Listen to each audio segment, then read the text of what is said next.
colder up there? It's always a little bit, few degrees colder once you get up here because right away you get the wind chill.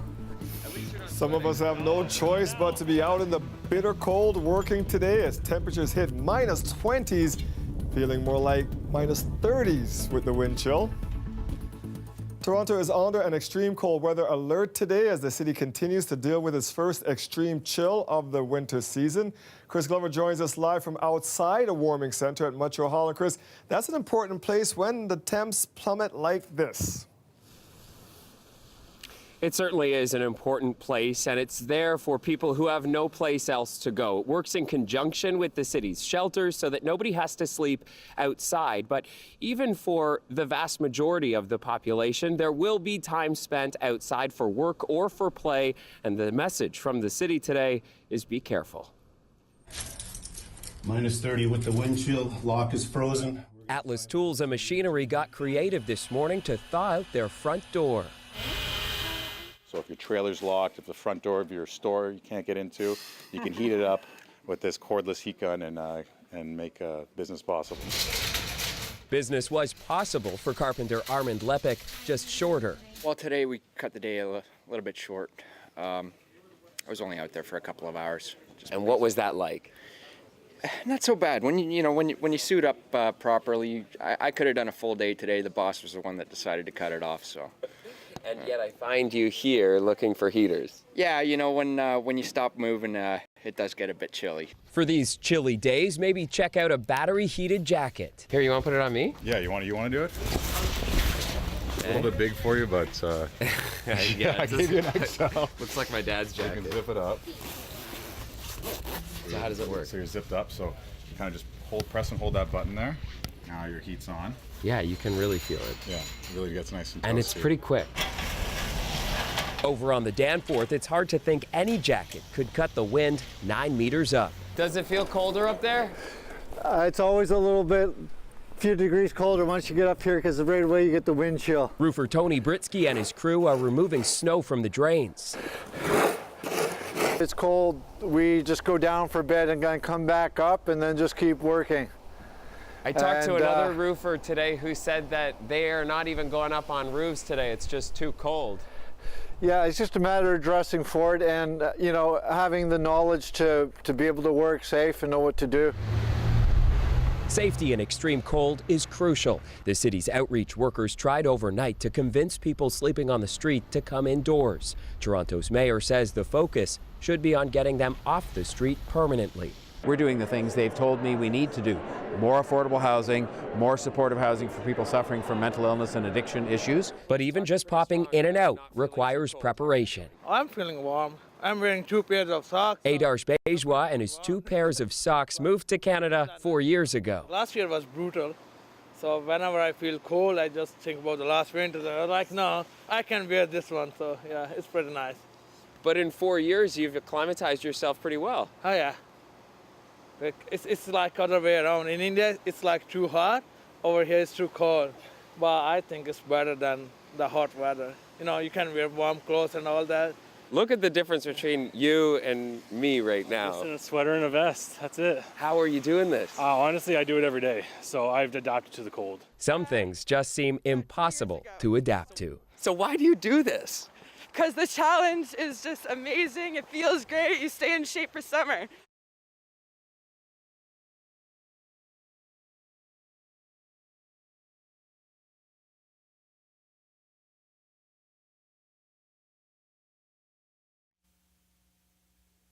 Froze out there. Did you see him jogging there with that lady taking one for the team, Colette? I know. Well, how far did he go? Yeah, Okay, that's true too. But all I gotta say to you today is brr. Yeah, Burr is right. And you know, I used to run, but when it gets like this, I don't have that in me anymore. I guess it's all indoors on a treadmill. You know, the current temperatures, this is what they look like out there. So minus 13 in Toronto, Markham, Mississauga, and Oshawa, and Hamilton as well. Slightly milder in St. Catharines. But you factor in the winds. This morning, yes, it did feel like minus 35 at one point. So it feels like minus 22. What is good here, there's something good, is that the winds aren't as strong. They're easing up as we go into the later evening and overnight hours. So right now, still kind of coming in from the west to northwest, but not as strong or as gusty as they were. As they get a little lighter, it's not quite as extreme in terms of what we see with those wind chills. We still have the extreme cold warning in place, not for the city, but it is there if you're in Pickering. For those of you towards Oshawa, if you're headed towards Newmarket or live there watching from there, we still have some of those colder readings through the overnight hours, so it's in place. Satellite and radar imagery tells the story. High pressure's in place. We don't have really any heat to be kept in by clouds anyway, but really not seeing much of the way of cloud cover. We will see some clouds, though, building as we go through the day tomorrow. So starting off not so bad, then clouds really building in, becoming a mix of sun and cloud. The winds are going to shift to the southeast. We do have milder air coming in. And temperature is going to be rising through the day, not only into tomorrow afternoon, but tomorrow evening as well. But there's moisture that's going to be coming in too, and that's going to be Tuesday night into Wednesday, why we could see some wet snow, even some mixed precipitation, freezing rain possible before it turns over to rain. So lots to talk about coming up a little later in the show, but overnight tonight, just letting you know your low of -19, feeling -25, and tomorrow afternoon -5, but that won't actually be the high for the day. Dwight, more on that coming up. Thanks, Colette. You're welcome. And I'm going to teach all of them what is chakka, what is chakka.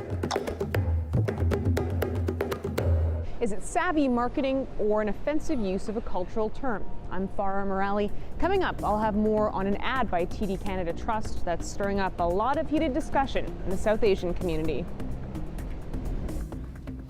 Premier Doug Ford is warning that the Canadian economy could be pushed into a recession because of the federal government's carbon tax. It's the latest criticism of Prime Minister Justin Trudeau's carbon pricing policy from the Ontario Premier. Let's go to our Queen's Park reporter Mike Crawley for more on what's behind all of this. And Mike, the Premier made these remarks in a speech to the Economic Club this afternoon. Yeah, and Dwight, it is not a coincidence that Premier Ford chose the Economic Club of Canada to deliver his message about what he thinks the carbon tax is going to do to the economy. This was a big crowd. About 1,000 people bought tickets to this event, people from the business community largely, and they heard the Premier say that the carbon tax is going to be an economic disaster. There couldn't be a worse time to impose a massive job-killing tax on Ontario families and small businesses. A tax that is set to go higher with each passing year. I'm here today to ring the warning bell that the risk of a carbon tax recession is very, very real. Now, talking about a recession is a new line of attack from Ford on the carbon tax. We have heard him say that it's going to hurt people's wallets, but this is the first time that he's actually talked about the carbon tax triggering a recession. Dwight? And Mike, the big question for economists then is, can the federal carbon price push our economy into recession? Yeah, well, that is by no means a certainty, Dwight. I, in fact, can't find any economists who are specifically predicting that the carbon tax is going to trigger a recession. The Bank of Canada, in its most recent monetary policy statement, did not even list the carbon tax as being a risk factor for the economy. Ford did not take any questions at that event, so we couldn't really find out what his justification was for this. But I did speak with a couple of conservative strategists who told me that that phrase, carbon tax recession, is something that you're going to hear more of from Ford in the run-up to the federal election campaign. So that does say that it is about political messaging. Dwight?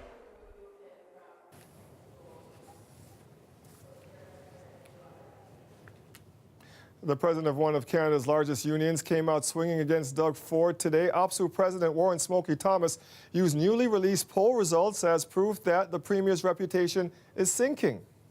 According to the poll results, Ontarians think that Ford and his PC government are the biggest problem facing Ontario. It's ironic, with his environmental track record, that Ford is the natural disaster Ontarians fear the most.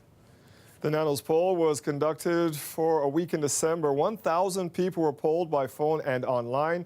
Ford was tied with the deficit as the biggest problem Ontario faces, more than climate change, wages and jobs, and the economy combined.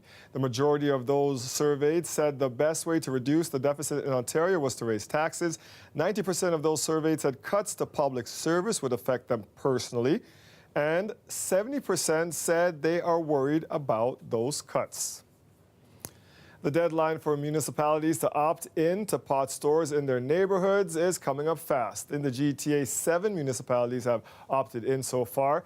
This includes Toronto, Burlington, and Oshawa. 10 have opted out of having brick and mortar shops. Those include Milton, Mississauga, Richmond Hill, and Pickering. That leaves 8 areas in the GTA that are still unknowns. They will have until tomorrow to decide. And one of those municipalities, of course, is Brampton, and tonight they're holding a city council vote on whether to have pot shops or not. Taylor Simmons joins us live now from Brampton City Hall. Taylor, this has been hotly contested issue in that city, and we understand you're there talking to the mayor about it tonight. Yes, we are, and it is hotly contested. We were just upstairs in council chambers where we saw one councillor had a brick wall up saying that she doesn't want the brick and mortar pot shops coming to Brampton, but we just heard from Mayor Patrick Brown, who is saying he wants the city to opt in. And what made you come to that decision? Well, first of all, let me say the provincial legislation is flawed. The federal and provincial government is getting all the revenue. They're only covering 15% of the police cost. My primary concern is keeping our streets safe. I want to be just as strict on drug-impaired driving as we are with alcohol-impaired driving. I think it's short-sighted of the provincial government only to fund 15% of the policing costs for that. Having said that, it's better to take 15% than nothing. I need to keep our streets safe. I need to have the police resources to keep our streets safe. If some idiot smokes drug and it goes out and drives drug impaired, I want them to be made an example of. We can have zero patience, zero tolerance for drug impaired driving. And I know before you came to this decision, you did some online surveys, some phone polls, had some meetings here. So what did you find out about residents in the city on whether they support that decision as well? Well, I found much of the opposition was based on not wanting cannabis legalized in Canada. But that debate's over. The federal parliament made the decision to legalize marijuana. The opposition parties are not planning to revisit it. That ship has sailed. And I think it's important when we vote at council, we vote on facts, not fear, not false information. The notion that the municipality would have any say over the legalization is mistaken. Our choice is whether to allow a retail store in our community or not, and the police funding was contingent upon that. I found that once residents had all the information, and we had a tele-town hall, we had a public town hall, we had surveys at community centers, I felt that when residents had all the information, they tended to support opting in. And as you said, safety is your number one concern, and I know residents were telling you that as well. So what else would you like to see when it comes to where these go when it comes to more funding for things like policing, you were saying? Well, I don't want a retail store anywhere near a school, but I also am cognizant of the fact that in municipalities that have opted out, there's been a growth in the black market shops. I'm very concerned about if you don't have legal cannabis available in your community, it will only cause the black market to flourish. With the black market, it tends to be run by criminal organizations. The cannabis can be laced with other materials, and so the fact that our staff report said that the responsible approach after consulting with their enforcement agencies, the responsible approach was to allow a retail store take the partial provincial funding. It really appeared when we did our due diligence that was the right course of action. Thank you again for joining us, and we'll see what happens tonight. Council starts at 7 o'clock, and again, the deadline to opt in or out is tomorrow, Dwight, and these stores are expected to open in April. Taylor, thank you. And as we told you, Mississauga already said no to cannabis retail stores, but of course, that leaves a void for the black market to fill. Taylor was just talking about that, and today, Peel Police announced that they shut down an illegal operation. 4 people were arrested and charged under the Cannabis Control Act for unlawfully selling marijuana. They tweeted this photo of the safe from the business at Here, Ontario and Dundas. All told, they seized 41 pounds of dried marijuana, several edibles, and $10,000 in cash. Two Toronto theaters are getting new sponsors, and that means new names on their marquees yet again. I am a big believer, I think, as many of you will know, in these kinds of relationships. I'm not one who says, well, government must do this alone, or the private sector must do this alone, or the arts community must do this alone. I think there's strength in people working together. And they're one more example of how we must be in partnerships together to support the arts, which to me represent the soul of our city. The Sony Center downtown, which was originally the O'Keefe Center and then the Hummingbird Center, will soon become Meridian Hall. And the Toronto Centre for the Arts is becoming the Meridian Arts Centre. Changes come into effect in September and are part of a $30 million partnership between the City of Toronto and Meridian Credit Union. The founder of Canadian beauty brand Decium is dead. The company's CEO confirms that 40-year-old Brandon Truax died over the weekend. No cause has been given. Truax had recently had a strange relationship with the company after he closed its roughly 30 stores, citing alleged employee involvement in a major criminal activity. The brand reportedly earned $300 million last year. Among its investors was American giant Estee Lauder. In two court proceedings last year, Truax was removed as the company's chief executive officer in order to stay away from Decium stores and employees. A cause of death has not been disclosed. October 12th, 50,000. October 24th, 50,000. It's frustrating. I mean, there should have been red flags going all over the place.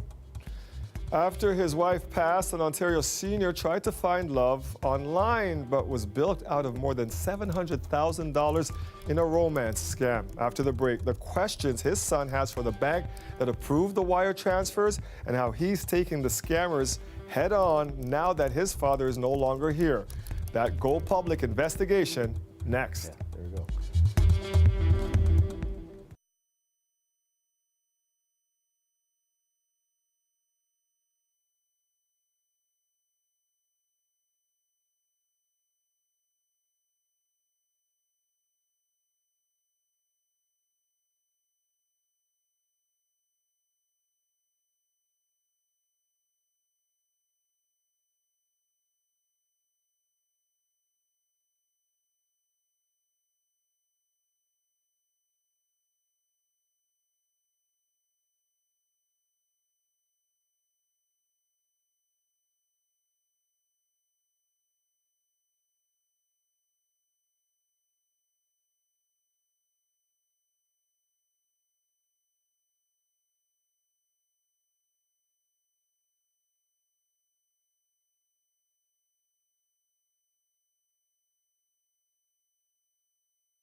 Is it a savvy marketing technique or just offensive? That's the question swirling around a series of ads by TD Canada Trust. The word Desi is used by the bank to describe members of the South Asian community. As Farah Morelli reports, some say the bank went too far. You might have heard it in Bollywood songs or seen it on big posters for festivals. Desi is a word used broadly to describe someone from India, Pakistan, or other South Asian countries. But when it appeared on this online TD Canada Trust ad, it crossed a line for one Toronto man. When I was reading the news, I found this ad. First, I couldn't believe on my eyes, and it is very offensive for me. Jatin Patel says it's not what's in the ad that bothers him, it's the use of the word Desi. Desi word itself is like in India, people use for those who are not very modern, those who comes from countryside. There's a section of people who would use Desi term to look down upon a different class of people. That they're very Desi. Patel is not alone. This expert in South Asian marketing agrees TD missed the mark. Are you South Asian? I am, yes. If you call me Desi, perhaps I would have a different vibe with you, but someone who's not South Asian and puts that blanket word of Desi, I'm not sure how comfortable everybody would feel. We showed the ad to people at Scarborough Town Centre today, and reactions were lukewarm. I don't find it offensive. Sometimes it is really subjective, right? A lot of the older folks who are at home, they are more in touch with the word Desi and they understand. You know, it's not anything offending or anything, but like we call among ourselves like Desis or... So maybe tell me about this ad right here. This cultural marketing expert says the TD ad was actually an example of smart, targeted marketing, and there was nothing wrong with it. But if you want to really connect with these groups, you would have to connect with them via knowledge of their culture and be able to use lingo or language that they would create an affinity with you. TD has since pulled the ad. In a statement to CBC News, it said, "Inclusion and diversity are core values at TD, and we continuously make every effort to ensure we respect our customers and colleagues in everything we do." Based on feedback we received from an individual on Thursday, we took the digital ad down that night. With that, a small victory for Patel, and perhaps a bigger lesson for cultural marketing. Farah Morelli, CBC News, Toronto. The screenshot? Okay. Police have arrested a third suspect in the shooting in the beaches earlier this month. A 23-year-old man is facing 9 charges, including attempted murder. He was arrested on Friday in Barrie on an unrelated matter. 2 men were injured in the shooting at Kingston and Woodbine on January 6th. This will be the 3rd man who has been charged in that shooting. Police have identified a woman wanted in a series of thefts in the Bloor and Bathurst area. You may remember this video from a story we did a few weeks ago of a woman and a man stealing a laptop. 25-year-old Gina Durrani is wanted in connection with this incident as well as other thefts around the area earlier this month. Police are also looking for the man in the video and need the public's help identifying him. Investigators believe the pair worked together, targeting members of the public and retail outlets. The son of an Ontario senior says his father was a victim of a so-called romance scam, and he now has questions for his dad's bank. He says there should have been red flags when his late father wired his life savings overseas during a span of 8 months, and now the son has decided to go public. Erica Johnson has the details. They just asked for $3,000. Dale Hogg is talking to scammers who tricked his father into sending his life savings to Malaysia. After his wife died, Robert Hogg went on an online dating site. Within weeks, he met someone who claimed to live nearby, said she was out of the country on business. Sophia Goldstein was actually the face of scammers who convinced her target to wire money to Malaysia over and over. October 12th, $50,000. October 24th, $50,000. Hogg's family discovered the wire transfers after his father died of cancer in September. They added up to over $730,000. It was a sick feeling for quite a few days. That sickness turned to anger when he realized his father used his longtime bank branch to send 19 different wire transfers over 8 months, each time to a different person. It's frustrating. I mean, there should have been red flags going all over the place at the bank. TD declined an interview request. In a statement, a spokesperson said, "Our employees followed rigorous processes, including asking detailed questions at each transaction." The bank says their customer claimed he was building a house in Malaysia, says his story was consistent. The Canadian Bankers Association says banks must strike a balance between preventing fraud and protecting customers' rights to access their money. More people reported losing money in a romance scam than to any other fraud last year, almost $25 million, up from $17 million in 2016. Banks want to be the keepers of our money. And as such, I think they have a moral and ethical obligation when you're dealing with seniors to make sure that they provide due diligence on the accounts. Hogg is considering a lawsuit. Meantime, the scammers are unaware his father died.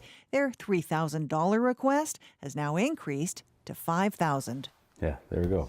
He's stringing them along, hoping one day they can be found and prosecuted. Erica Johnson, CBC News, Vancouver. I think I just remembered saying that we have to report this. This is wrong. This is absolutely wrong. He was getting his jollies under the guise of being a doctor for the RCMP. There are new allegations of a cover-up of sexual assaults of young female recruits in the RCMP. 30 women have come forward to Toronto police complaining a doctor with the Mounties here in Ontario assaulted them during pre-employment medical exams. That CBC News investigation is coming up. A new report says there are major gaps in the way the University of Toronto handles incidents of sexual violence. The authors define that as anything from unwanted texts to sexual assault. A campus advocacy group released today, and it shows students are frustrated. Lisa Shing explains why.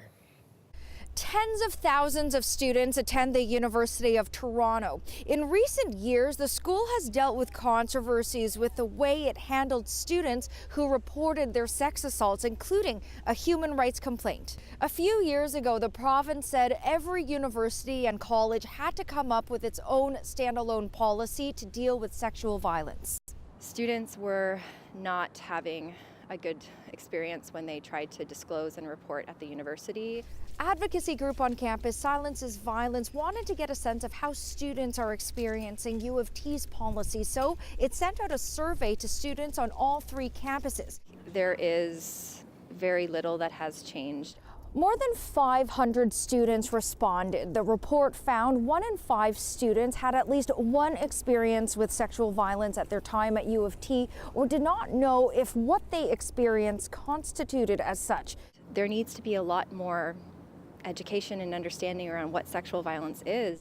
The survey also found issues when students tried reporting their assault to the school. It found 75% of students who wanted to file a report did not. Some of the reasons why: they didn't know who to report to, they felt they had to tell their story too many times, which re-traumatized them, or they felt the investigation would take too long.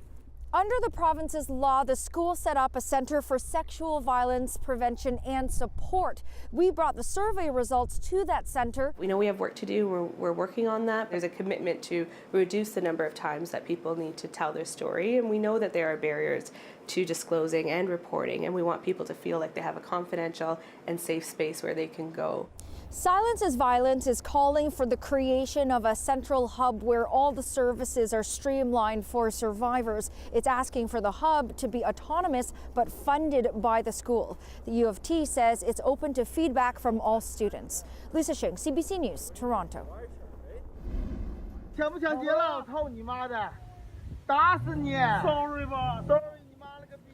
After a rash of robberies, one restaurant employee took matters into his own hands, chasing down suspects, leading to a crash. He then took out his phone and captured the aftermath with one of the suspects still inside the getaway car. What police have to say about all of this, coming up after the break.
The mother of former Bloc Québécois leader Gilles Duceppe has died of apparent hypothermia after she was locked out of a senior's residence in Montreal.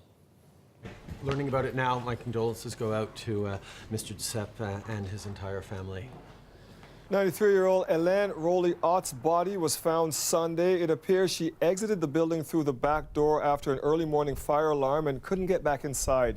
Police said it appears that she heard the alarm but didn't hear the audio announcement saying that her building was one of 3 in the seniors housing complex was not being evacuated. Her body wasn't found for several hours. Quebec's coroner's office is investigating. Police say there is no criminal element to the death. At the time, it was minus 19 degrees Celsius outside with the wind chill making it feel more like minus 32. Those dangerous temperatures have a hold on much of eastern Canada, of course. Here, too, an extreme cold weather alert remains in effect. Colette will join us in a few minutes with when we could see some relief. The owner of a Chinese restaurant in Markham decided to take matters into his own hands after he was robbed at gunpoint early Sunday morning. Not only did he chase down the thieves in his car, he helped police catch one of them. His actions are being applauded by many people in the area who fear Chinese businesses are being targeted. Greg Ross has the details. My partner didn't thinking that much. When I asked him, he just said they just want to stop the criminal. This man, who didn't want to be identified for safety reasons, is one of the co-owners of the Yong He all-day breakfast restaurant. After they were robbed by 2 men with a gun Sunday morning, his business partner and several staff members chased the thieves. The chase didn't last long, ending in a crash not far from the restaurant. This video, shot by one of the staff members of the restaurant, shows a stolen car with one of the suspects still in it. Essentially, after the collision occurred, the suspects and the owner were involved in a physical altercation. Police are still trying to piece together exactly what happened in the moments following the collision. But among the pictures taken from the scene were this one of a bloody windshield scraper. The suspects eventually fled again, this time on foot, but police say they were able to find one of them with the help of the canine unit. He was hiding in a porta potty at a nearby construction site. It did pose, obviously, a challenge for our officers in making that arrest because we weren't aware of which suspect would have the firearm, so they have to treat it as potentially an armed and barricaded person. The suspect that we arrested did have to be taken to hospital for injuries as a result of the collision. The restaurant owner and his staff members were not injured, but police say their decision to take matters into their own hands was risky. But people who live in the area aren't surprised. Obviously, people in the community are very concerned, and particularly if you own a restaurant. Richmond Hill City Councillor Godwin Chan held a safety meeting over the weekend. He says several people voiced concerns about what he calls a high number of robberies at Chinese businesses in the area. He says the owners need to work together with police to stop them. I think that's very important. It's almost like the residential neighborhood watch. Businesses can help watching out for each other, and we as community members can also help them. Toronto police in North Scarborough confirmed they are also investigating a number of robberies at Chinese-owned businesses, and they aren't ruling out possible links to Sunday morning's robbery at Yong He restaurant. Greg Ross, CBC News, Markham. The woman convicted of terror charges in connection with an attack at a Canadian Tire store was back in court today. The judge said she will review psychiatric reports on Rehab Dugmosh. She will then decide whether any additional assessments are required before handing down her sentence. 2017, the 32-year-old attacked Canadian Tire staff with a golf club and a butcher knife. She said she did it for the benefit of ISIS. Newly released reports say Dugmosh was in a psychotic state at the time of the attack, and she thought the Canadian government was spying on her. The RCMP is facing new allegations of a cover-up of sexual assaults on young female recruits. CBC News has learned that 30 women have come forward to Toronto police complaining that an RCMP doctor in Ontario assaulted them during pre-employment medical exams. It comes on the heels of a similar case in Halifax involving a doctor with the Mounties facing allegations of 100 men and women. It's prompted a brand new $135 million class action lawsuit against the RCMP. Dave Seglins has the story and a warning the details may be disturbing to some. He's rubbing my legs up and down. He starts to pull at my nipples, and I asked, why are you doing that? He was getting his jollies under the guise of being a doctor for the RCMP. These three women are still haunted, still angry about what happened. It was 1989. Helen Henderson, Vicky Gravel, Sylvie Corriveau. They were young, newly hired at the RCMP's Toronto Airport Detachment. They got to talking about the RCMP doctor, John A. McDougall, and the breast and vaginal exams he did, the last step before they were hired. I think I just remembered saying, we have to report this. This is wrong. This is absolutely wrong. They did complain, alleging the doctor sexually assaulted them during those appointments. So, what happened? Nothing. Nothing. Within a month, the RCMP brass stepped in and told them there would be no criminal charges and quickly closed the file. Now, the doctor stayed on the RCMP for another 2 years. Their lack of action, resulted in more females being sexually assaulted. They could have stopped this. Dr. McDougall was asked to respond to the allegations by the College of Physicians and Surgeons. He explained he was teaching recruits proper breast self-examination technique. I am deeply disappointed that the applicants, subject of this investigation, have felt in any way mistreated, he wrote. Decades later, the three have banded together again. The Toronto Police have reopened an investigation, and we've learned that in the past year, 30 women have come forward. McDougall, now in his mid-80s, lives in a retirement home west of Toronto. According to his family lawyer, he is in round-the-clock care, no longer of sound mind. We're going to do this together? Yes. These women say they are tired of waiting for police. Sylvie Gravel has just filed a massive lawsuit on behalf of anyone abused by a staff doctor at the RCMP. I think that we need to complete the circle and finish what we started 30 years ago. Beyond compensation, what they really want is accountability, and for the RCMP to acknowledge what they say happened to them all those years ago. Dave Seglin, CBC News, Toronto. To learn more about this case and the RCMP's handling of it, just go to cbcnews.ca. I'm Tally Ricci. Coming up, how one Toronto woman is taking old toys and teaching new skills, all while keeping the environment in mind. Britain's Prime Minister has revealed details of her Brexit Plan B. Theresa May is trying to pass a new plan ahead of the March 29th deadline for the country to leave the European Union. She's hoping it will be approved by the UK Parliament after her first proposal was overwhelmingly defeated last week. Dominic Valitis has the details now from London.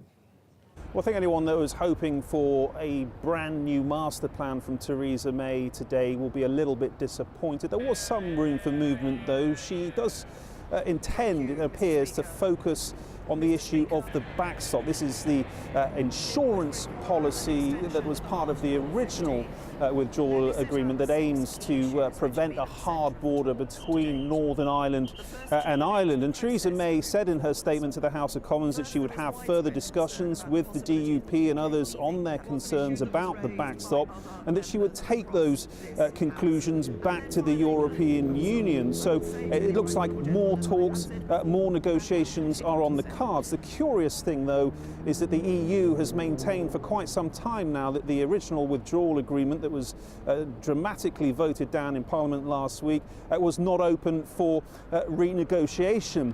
Other than that, Theresa May used her statement in the Commons earlier today to rule out a number of things. She dismissed calls for another EU referendum. Doing so, she said, would damage social cohesion in the country by undermining faith in British democracy.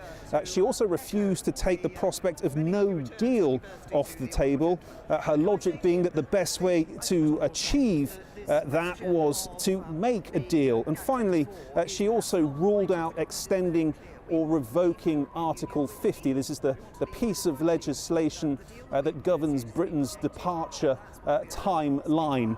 So May's Plan B, as I say, has been announced today. It is going to focus, from what she told the Commons earlier, on that contentious issue of the backstop in the original withdrawal agreement. Dominic Valitis, CBC News, London. As we head to break, here's a look at where the markets closed today. The U.S. stock market was closed as Americans observed Martin Luther King Jr. Day. Stay with us. We'll be right back.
A winter storm that pummeled Atlantic Canada over the weekend is now causing flash freeze warnings. The storm dumped rain in some parts of New Brunswick. Then temperatures rose yesterday, causing the snow to melt. Now it's cold again, and all that water is turning to ice.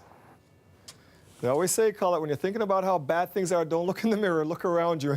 I think they have a little worse out there in New Brunswick right now than we do here. Oh boy, do they ever. We do have another system coming in, but nothing like what they've been experiencing there in Atlantic Canada. You know, I wanted to just clarify something. As I said earlier, Toronto was in the extreme cold warning and that we no longer are. But just in case you're wondering, we are still in the city's extreme cold weather alert. There's slightly different criteria. So Toronto's still in that. Looks at temperatures of -15 and wind chills of -20 or colder. So that continues tonight. But for our region, the extreme cold warning, which is when you get into more like -30 for a wind chill for at least a couple of hours, well, we've still got York, Durham. Those of you watching from there, you're still included in that, a little bit colder overnight tonight. The winds are backing off a bit, and that's why we're actually seeing the wind chills get, okay, slightly better. At this time of year, the average high would be -2.4, the average low -10.9. We know that today's high couldn't even get here, basically about -12, and the low there, that's unofficial, almost as cold, very close to what it was yesterday for the low too. So the coldest air we've seen so far this season. The current temperature -13. How does it feel out there when you factor in the winds? Well, it feels like -22 in the city. And speaking of those winds, I did say they'd be backing off, but still coming from a northwesterly direction. Tomorrow they're going to shift around to the southeast, and it's actually going to start to usher in some milder air. We have clear skies though out there tonight. We will see another system building towards us tomorrow, so clouds will be building earlier in the day, becoming a mix of sun and cloud. Could have the odd flurry, but mostly I think it's the clouds that we'll notice. And then it's tomorrow night as this system moves in. The temperature will keep rising through the day, actually. That's the good news. However, some wet snow moves in, and then maybe a bit of mixed precipitation before it changes over to rain as the temperature rises into Wednesday. So we've got a messy mix headed our way, and I see kind of the most crucial point of that probably being that commute on Wednesday morning. Overnight tonight, a quick look then at your temperatures. -19 in Toronto, -18 St. Catharines, Markham -21. And then these are the temperatures tomorrow afternoon.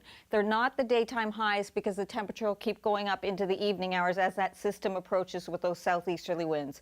So there you go. Tuesday night still a little milder. 3 on Wednesday. What a departure from where we've been.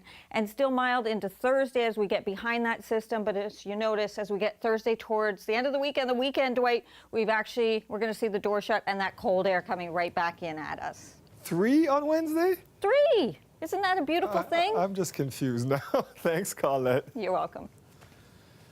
The federal transport minister says a task force will be looking into making seatbelts mandatory on school buses. Marc Garneau talked about the issue with his provincial and territorial counterparts today. He notes Ottawa can order it done for all new buses, but retrofitting older buses will mean the provinces must weigh in. There are implications for how you ensure that they are properly attached, that they're properly worn. What happens if there is an emergency and everybody has to get out of the bus very quickly? These are issues that come with the decision of making them compulsory. The idea of mandatory school bus seatbelts has been gathering momentum since a CBC Fifth Estate report on safety concerns. Garneau says the task force will also take into account the view of bus makers and school boards. The U.S. government shutdown is now in its 31st day with no end in sight, and while both sides work, or not, towards some sort of solution, celebrities are chiming in. We'll have that story next.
As the U.S. government entered the 31st day of a partial shutdown, President Donald Trump continued to make his case for a border wall or barrier on Twitter.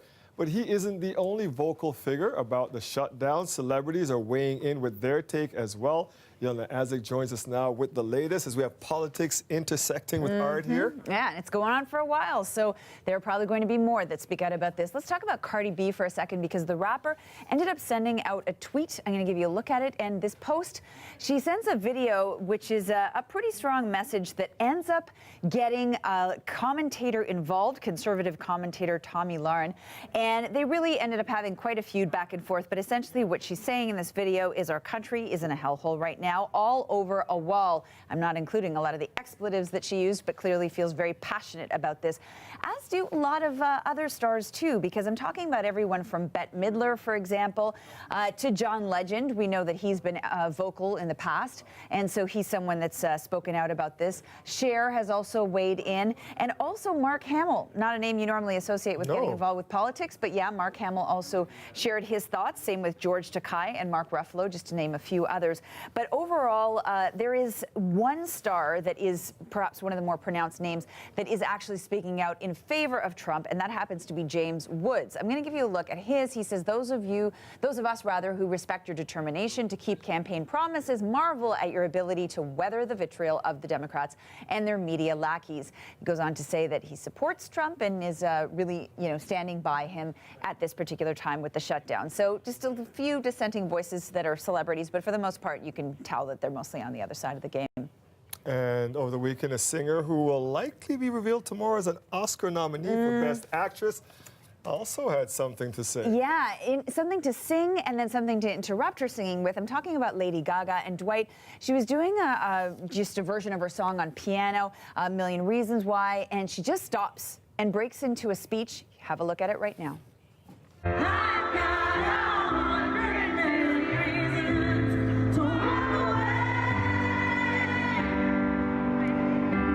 the President of the United States could please put our government back in there are people who live paycheck to paycheck and need their money. So you can see there, that was cell phone footage shot from someone who attended that concert. And it's really not surprising, perhaps, to hear some of these celebrities speaking out. Maybe we don't hear them exactly breaking their concerts to make that happen. That was in Las Vegas, by the way. But I think we're going to be seeing more of this, because it really doesn't seem like this is ending anytime soon. Yeah, 31 days and still counting. Yeah. Thank you, Yelena. See you soon. Tiny Toy Co. is a totally different kind of toy store in that everything I'm creating for kids is not only educational, but upcycled. She's giving unwanted and misfit toys a second life. The story behind the Tiny Toy Company, next.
Now, you wouldn't think a few Lego pieces or dried out marker lids would have much use, but one Toronto woman has figured out a way to create new educational games out of old toys. She put out a call on social media to collect unwanted toys, trying to give them a second life. As Talia Ritchie reports, the idea has already caught the attention of thousands. Umbrella, mug, tub. Bits and pieces with big potential. Rebecca Saha has a pretty unique way of looking at a box of misfit toys. Rides, drivers, brushes. What do these things have in common? These things are represent words that start with blends or digraphs. Saha is repurposing small toys, even if they've been separated from the set they were sold in, and turning them into new learning experiences like literacy and math games. Tiny Toy Co. is a totally different kind of toy store in that everything I'm creating for kids is not only educational, but upcycled. And it may not surprise you that her career as a teacher and librarian inspired this idea. These are teaching techniques that I'm going to be sharing that I've been using in my teaching practice day to day for 18 years. Here we have something that every parent has certainly stepped on. Why the big box of Lego? I think of it as a reverse bulk store. The biggest problem with reuse, the obstacle is that everything's just been dispersed. So by bringing it all back together, it gets a second life. This puts together some industrial cast-off trays with dried markers from classrooms and families to teach everything from multiplication. It's a 12 by 12 grid or array and can be used for things like bar graphing. Tiny Toy Co. has caught the interest of some teachers, speech pathologists, and environmental groups. As Saha builds her business, she's challenging people in the GTA to reach into their couch cushions and see what they find. Get the toy debris off their playroom floor and contribute it for upcycling into eco games. The primary job that I've stepped up to volunteer for is collecting it, corralling it, curating it, and turning what might be considered trash back into toys again. Talia Ritchie, CBC News, Toronto. All for keeping that stuff out of the landfills. Yeah, that's a great idea. I love it. I'll give you a quick story. On Friday, after you told everybody that the snow was coming, how cold it was going to get, I'm at Home Depot getting an extra shovel. And I'm being heckled by a viewer saying, hey, it's not going to slow. They're always wrong. No, Colette doesn't know. And look. Are you watching now? Is that viewer watching us now? Right. Thank you, Colette, because I was prepared for it. Oh, and what a range we saw. Oh, my right goodness. Across from southwestern Eastern Ontario, but some areas like Hamilton, you know. And you said they were going to get more. Oh, yeah. And at the mountain, it was like more than 30 centimeters, actually, we heard, but at the airport, 15. So just these crazy ranges that we had. There was shoveling to be done, though. Good thing you got that shovel. All right, having a look at what we have for tonight. Another cold one, so minus 19. It's going to feel like minus 25. Winds not as strong as last night, so that's why not quite as bad for our wind chill. It's still significant. And then tomorrow afternoon, minus 5 into the afternoon hours, a mix of sun and cloud that we'll be seeing. That temperature will keep coming up tomorrow evening, though, as the system is approaching. That's going to warm things up. We like warm-ups. That's it for us tonight. Talia has you covered tonight at 11. Have a great night, everybody.